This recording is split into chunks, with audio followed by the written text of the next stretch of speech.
Hello, Dead Cells fans. How are you guys doing? Today, I will show you an insanely powerful tactics build.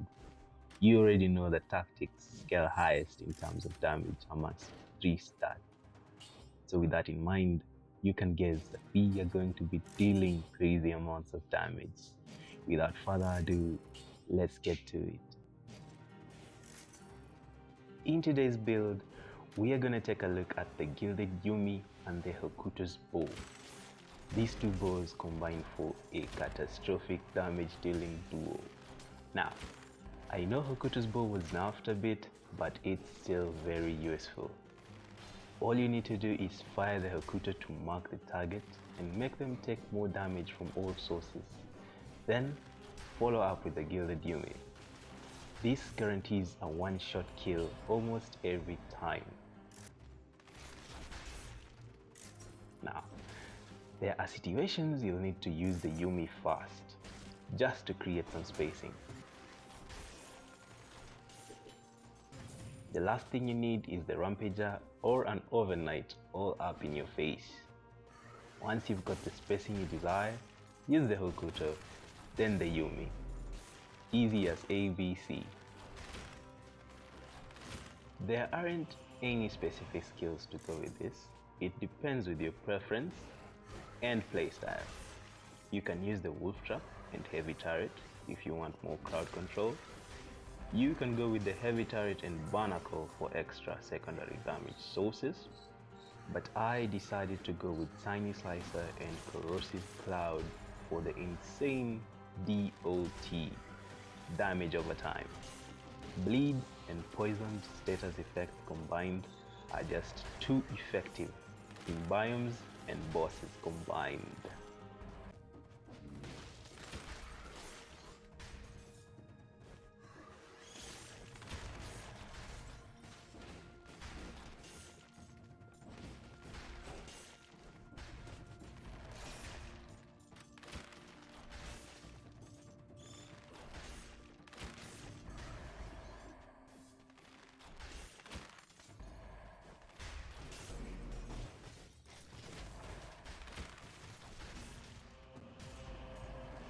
The next aspect of this lovely build is the part where you subscribe to the channel.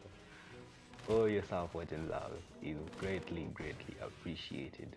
So feel free to click that lovely button down below. Now, back to the video. Now, let's talk mutations. We all know mutations can either make or break your build. So let's get right into picking the right mutations. Too many rights there. Anyway, first, pick up Tranquility, because you are almost always going to be firing from range, because the Yumi pushes enemies away. So you want that damage buff. Trust me. Second, pick up Support. Extra damage buff for being near your turret is an added bonus you mustn't miss out on. Third, you can either pick Barbed Tips for more damage over time when arrows stick into enemies, specifically bosses, but I prefer taking Execution, just to take down bosses a lot quicker. This build is almost complete and you are on your merry way to bouncing Hand of the King off the wall like Novak Djokovic training his backhand swing. There are several affixes that turn this build from excellent to insanely overpowered.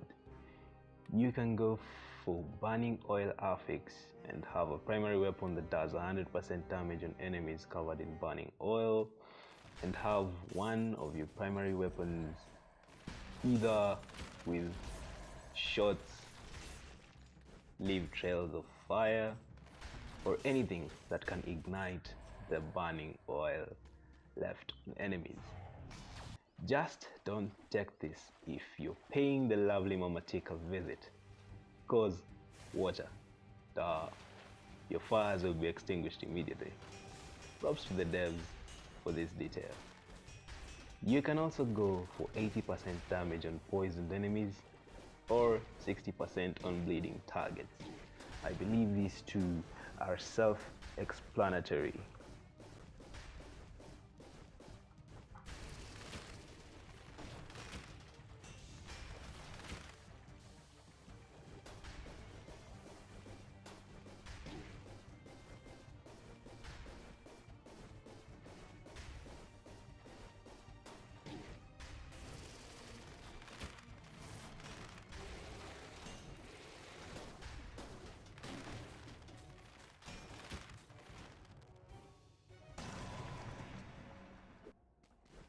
With the right affixes in place, no one stands a chance against this build.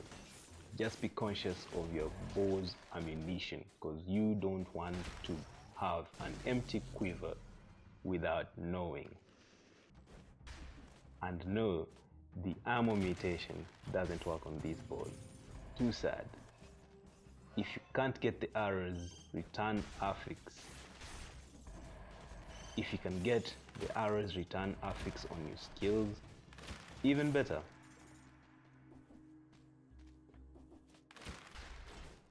So go have fun with this, tweak it to the best version of your playstyle, and wreak havoc and carnage across the island of Dead Cells.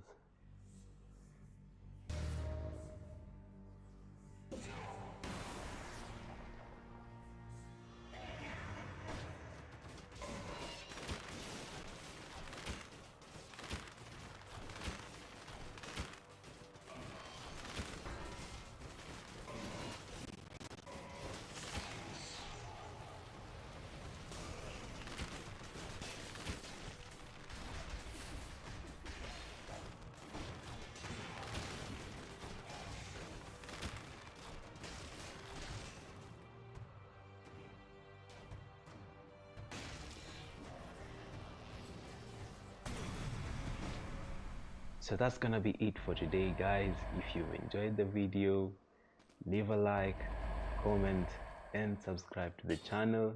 Again, your support really means a lot to me. You guys are an awesome audience, and I couldn't ask for any better. Thank you, guys. See you on the next video. Peace.